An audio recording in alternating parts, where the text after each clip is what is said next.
I'm Matt Bouchard with REIT.com here in Atlanta for REITWorld 2014, NAREIT's annual convention for all things REIT. Joining me for this CEO Spotlight is Roger Waesche, President and CEO of Corporate Office Properties Trust. Roger, thanks so much for joining us today. My pleasure. Now, can you start by talking a little bit about the company's current portfolio and how its composition has evolved in recent years? Sure. So we're an office company with a niche, and our niche is we're a customer segment specialist in the U.S. government, defense, information technology sector. We call it our strategic tenant niche, and today that represents about 70% of our portfolio. The balance of our portfolio is what we call our regional portfolio, and it is located in the greater Washington, Baltimore, Northern Virginia region. What we've been doing over the last 3.5 years has been reducing our commodity suburban office product. And so today our regional portfolio is one of high quality and infill locations. In our strategic tenant niche, we've been growing that through development. So we've placed about 2.2 million square feet of development into service in the past 3 years.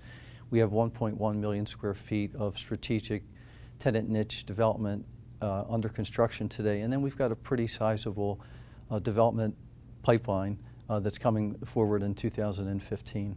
And picking up on that development, your company recently proposed a major development along the Canton waterfront in Baltimore.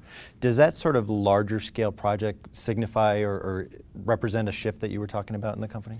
Sure. So I think the important thing to note about the Canton project is that we acquired a building in 2010. It's 480,000 square feet. It's 98% leased. It's a really high quality building on the waterfront in Baltimore.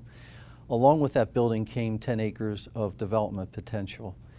It happens to be in an area where it's in the path of growth, and it's an emerging area. It's where the young people want to locate. It's where the high-tech companies are located. And so we're taking advantage of an emerging area in Baltimore on the waterfront. I think we will develop it over time, and we will do it on a conservative basis. That is, we'll have some pre-leasing.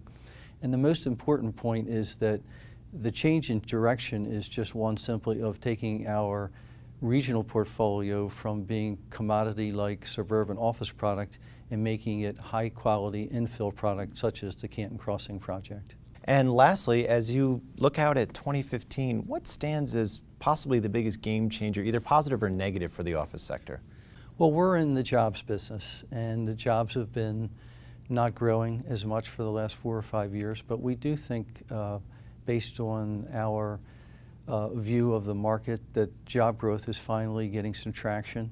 And so I think the positive surprise could actually be that the economy is going to do better, jobs are going to grow, and companies have been operating with a tight belt for a number of years now, and they've been densifying, and I think maybe that is starting to come to an end, and I think we'll start to see some positive growth both with employment and the need for office space. And so we're optimistic as we go into 2015. Great. Roger, thank you so much for joining us today. Thank you. For more on this and other REIT news and analysis, be sure to visit REIT.com.